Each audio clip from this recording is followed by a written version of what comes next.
नमस्कार दोस्तों, the Gadar times में आपका स्वागत है दोस्तों।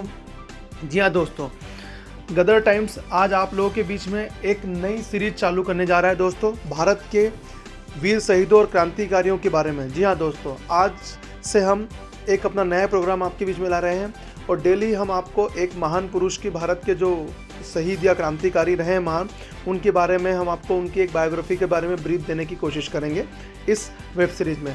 और आपके पास कुछ नए सुझाव हैं तो आप उसमें हमें दे सकते हैं दोस्तों। आज हम बात करेंगे दोस्तों सुभाष चंद्र बोस की हत्या हुई थी या मृत्यु।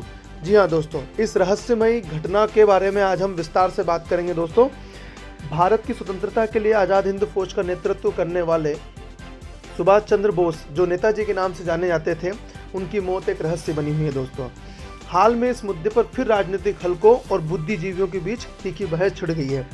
आखिर नेताजी सुभाष चंद्र बोस किन परिस्थितियों में गायब हुए या फिर उनकी मौत कैसे हुई? क्यों कई जाने माने लोग उनकी मौत की खबर पर अभी भी भरोसा नहीं कर रहे हैं? नेताजी सुभाष चंद्र बोस से संबंधित इन्हीं मुद्दों पर है इस बार की हमारी ये विवेचना। दोस्तों, अगर हम बात करें सुभाष चंद्र बोस के बारे में, तो नेताजी की अगर हम बात करें तो सबसे पहले अगर हम देखें तो नेताजी ने कई बार अपनी बुद्धि कौशल का परिचय देते हुए वो ब्रिटिश खुफिया एजेंसियों को चकमा देकर निकल चुके थे। और ऐसा उन्होंने एक बार नहीं कई बार किया, जिससे पता चलता है कि नेताजी अपनी बुद्धि चातुर्य में कितने निपुण थे। एक बार का इंसिडेंट है जब जियाउद्दीन ने इंटेलिजेंस को चकमा दिया। जी हाँ दोस्तों, जियाउद्दीन से मतलब जो हम नाम यहाँ पे ले रहे हैं वो सुभाष चंद्र बोस के कैरेक्टर से है। 18 जनवरी 1941 को रात 1:35 पर कोलकाता पर एक जर्मन वांडरर कार आकर रुकी थी। जी हाँ दोस्तों, इस कार का नंबर था BLA 7169। लंबी शेरवानी, ढीली सलवार और सोने की कमानी वाला चश्मा पहने बीमा एजेंट मोहम्मद जियाउद्दीन ने कार का पिछला दरवाज़ा खोला। ड्राइवर की सीट पर उनके भतीजे बैठे हुए थे। उन्होंने जानबूझकर अपने कमरे की लाइट बंद नहीं की। चंद घंटों में वो गहरी नींद में सोए कोलकाता की सीमा पार कर चंदर नागौर की तरफ बढ़ निकले। जी हाँ दोस्तों, वहाँ भी उन्होंने अपनी कार नहीं रोकी। वो धनबाद के पास गोमो स्टेशन पर रुके और उन्नीदी आंखों वाले एक कुली ने जियाउद्दीन का सामान उठाया।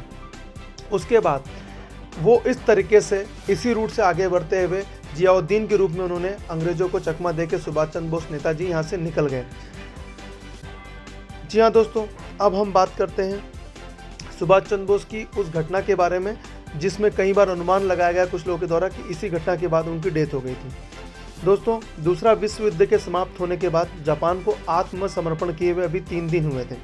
18 अगस्त 1945 को बोस का विमान ईंधन लेने के लिए ताइपे, जिसको आज हम ताइवान बोलते हैं, हवाई अड्डे पर रुका था।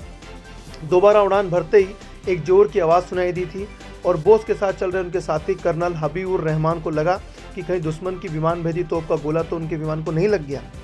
पर यह बाद में पता चला कि विमान के इंजन का एक प्रोपेलर टूट गया था। विमान नाक के बल पर जमीन से आ टकराया और हबीब की आंखों के सामने अंधेरा छा गया। जब उन्हें होश आया तो उन्होंने देखा कि विमान के पीछे का बाहर निकलने का रास्ता सामान से पूरी तरह रुका हुआ है और आगे के हिस्से में आग लगी हुई है। हबीब ने सुभाष बोस को आवाज़ दी, आगे से निकलिए नेताजी। बाद में हबीब ने याद किया, जब विमान गिरा तो नेताजी की खाकी वर्दी पेट्रोल से सराबोर हो गई थी और आग के दरवाजे से निकलने की कोशिश की तो उनके शरीर में आग लग चुकी थी और इसी आग को बुझाने के प्रयास में हबीब बुरी तरह उनके हाथ को जला बैठे थे। अगर हम देखें दोस्तों तो सुब्रमण्यम स्वामी के अनुसार स्टालिन, जो उस समय MK स्टालिन सोवियत संघ के तानाशाह नेता थे, वो बोस से इसलिए नाराज थे क्योंकि दूसरे विश्व युद्ध के दौरान उन्होंने हिटलर से हाथ मिलाया था। तो ये भी एक हमें घटना का प्रसंग मिलता है दोस्तों सुभाष चंद्र बोस के बारे में। आज ये हमारा एक पहला चरण था, आगे हम इसी चरण को कंटिन्यू रखेंगे। आप हमारे दूसरे चरण का इंतजार रखिए और ये हमारी जो सीरीज़ है सुभाष चंद्र बोस के बारे में, ये आपको उनकी पूरे जीवन की रूबरू घटना से हम कराते रहेंगे दोस्तों।